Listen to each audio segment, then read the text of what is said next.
You know those villains, the ones that really stick with you? The ones with, like, these crazy powers that just make a story unforgettable? Oh, yeah, definitely.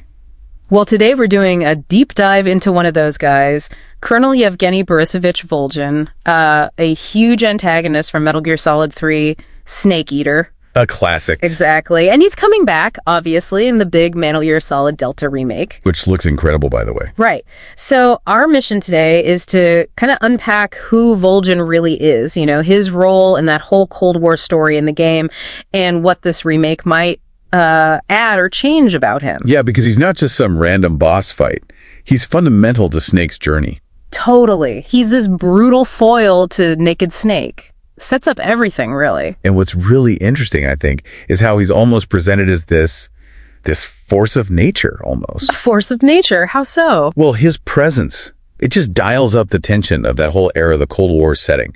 He pushes Snake, you know, the guy who becomes Big Boss, not just physically, but morally, too. It's like Kojima took the Cold War's paranoia and just gave it lightning powers. Huh. Yeah, kind of. Because Volgin isn't just strong, he's monstrously strong, super sadistic, and then there's the electricity thing. He can just generate lightning. Yep. Shoots it right out of his body. That's why they called him Thunderbolt. So in a game that's pretty grounded in, like, Cold War history and spy stuff, doesn't that feel a bit much? A bit jarring? You'd think so, maybe, but I'd argue it's actually key. Okay.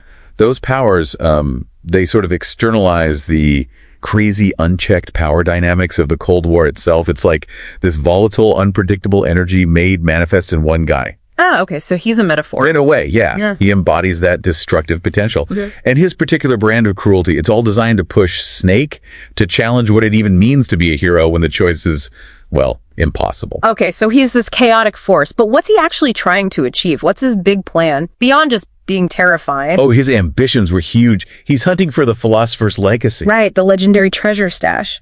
Exactly. This, like, mythical fund worth billions, supposedly collected by the world powers. He wants it to basically bankroll his own extremist faction. To overthrow the Soviet leadership at the time. Yeah, and install his own hardline anti-West regime.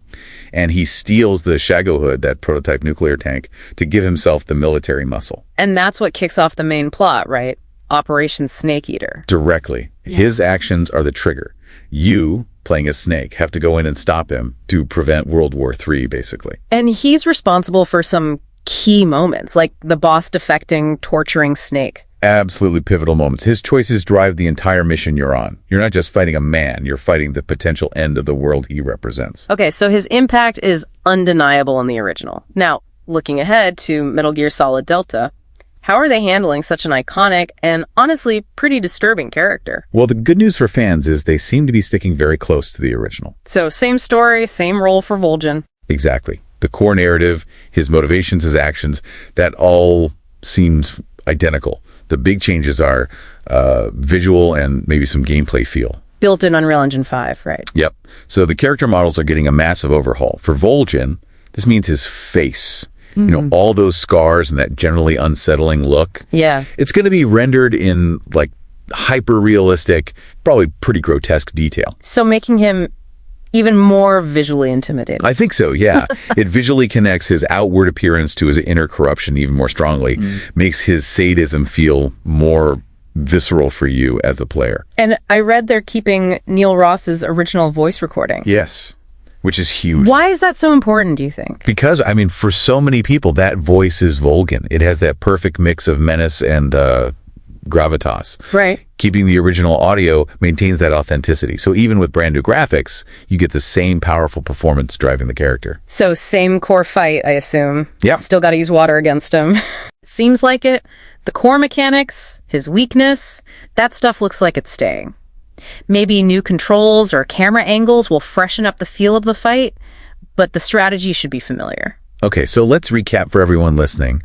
Volgin is this incredibly powerful, truly sadistic villain. Absolutely. His actions directly cause Operation Snake Eater. Yeah. You've got his immense strength, his crazy electrical powers, Thunderbolt, which kind of mirror the Cold War's vibe like we talked about. Right, that volatile energy. And he's ruthlessly chasing the Philosopher's Legacy. It all makes him just unforgettable. Definitely one of the greats. And Metal Gear Solid Delta looks set to enhance that visually, really dialing up the detail on his scarred look, making him maybe even more disturbing. While keeping that iconic Neil Ross voice. Exactly, preserving the core story and gameplay.